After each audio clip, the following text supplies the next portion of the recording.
Halo pemirsa, jumpa lagi dengan saya Argo Pratomo Nugroho.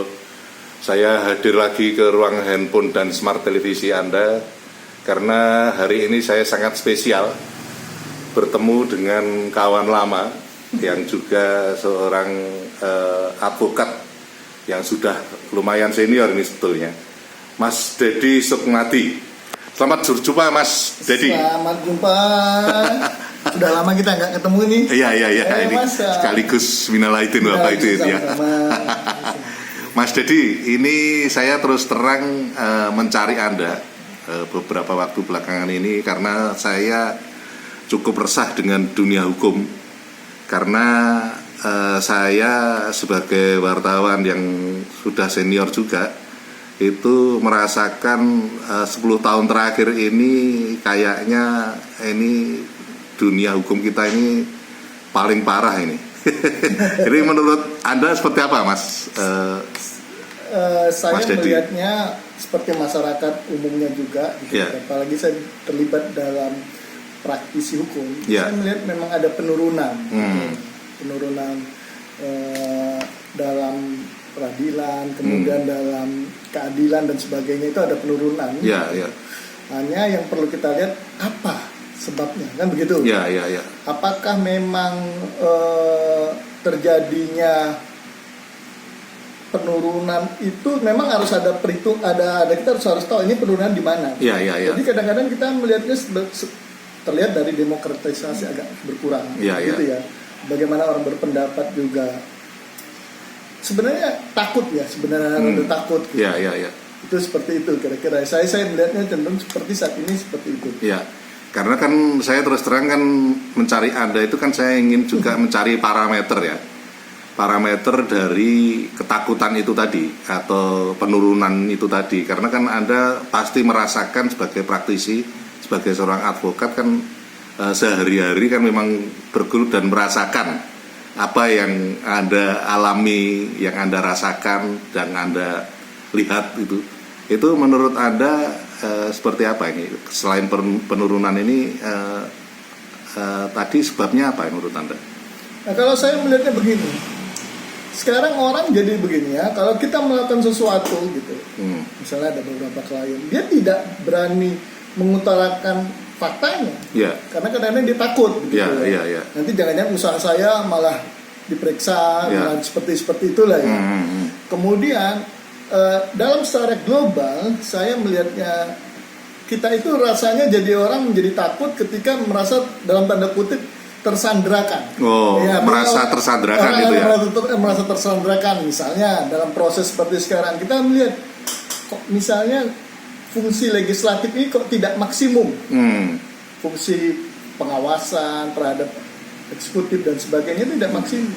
Kenapa? Jangan-jangan mereka juga takut gitu kalau ngomong malah nanti ketua umum menegur dan sebagainya, atau ada problem hukum yang juga eksekutif bisa tahu, atau sebaliknya legislatif juga tahu, eksekutif juga ada problem hukumnya gitu. Jadi saling hati-hati. Saya melihatnya begitu. Bahasa saya adalah kelihatannya sudah saling sandra menyandra semuanya. Gitu ya. Termasuk di bidang yudikatif juga ya. Artinya kan di sana kan juga ada lembaga pengawasan sebetulnya. Iya, betul. Cuman ada beberapa hal memang individu-individu, misalnya baru-baru ini kita lihat ada hakim kemudian ditangkap karena kasus suap yang baru-baru ini terjadi. Kemudian yang menangkap adalah dari Kejaksaan Agung, kan seperti itu ya. Nanti ada menarik ini. Sebenarnya bagus juga di Kejaksaan Agung melihat seperti ini. Cuman akhirnya nanti kita melihat perjalanannya seperti apa.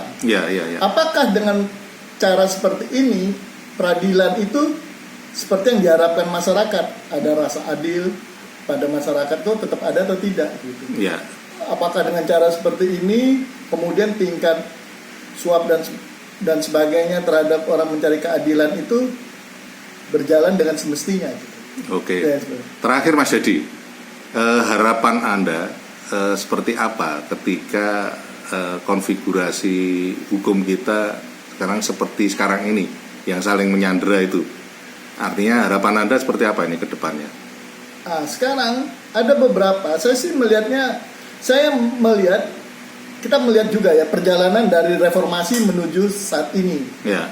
Kita melihat apakah kemarin yang aktif dalam reformasi jangan-jangan perilakunya sama dengan gitu zaman Orde Baru. Artinya mafianya sama itu. Ya, mafianya sama. Jadi kita sekarang saya juga harus berpikir apa yang harus dipikirkan. Jangan sampai kita berpikir bahwa yang dipakai kita adalah sila keempat, musyawarah. Musyawarahnya yang dipakai. Ketuhanan yang mahasanya justru dilupakan ya. Musyawarah dulu kita untuk menuju sama-sama tidak ketahuan. Sama-sama apa yang kita lakukan kita musyawarahkan supaya saling aman, padahal itu tindakan yang negatif gitu. Itu yang harus kita artinya lihat. Dengan kata lain lebih takut dengan sesama mafia daripada dengan Tuhan ya. Nah, ya, seperti itulah. Makanya kita juga semangat Pancasila harus kita bangkitkan lagi. Kemudian itu esensinya. Gitu. Karena kan kalau kita lihat kan memang tidak logis.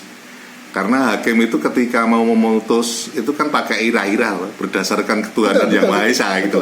Di atasnya. Di atasnya. Nah, itu yang kembali lagi kan. Artinya apa? Nilai ketuhanannya yang harus kita junjung tinggi. Gitu. Kemudian rasa keadilan. Ini yang dipakai musyawarah, tapi musyawarahnya ini menuju benar atau tidak ini yang jadi problem. Seperti itu. Seharusnya secara utuh ya Pancasila itu ya. Sentuh gitu. Nilai-nilai itu yang harus dikembalikan lagi. Oke Mas Dadi. Terima kasih Mas Dadi. Terima kasih. Lain kali saya akan datang lagi Mas Dadi. Terima kasih. Nah pemirsa, akhirnya saya Argo Pratomo Nugroho undur diri dari ruang handphone dan smart telepon.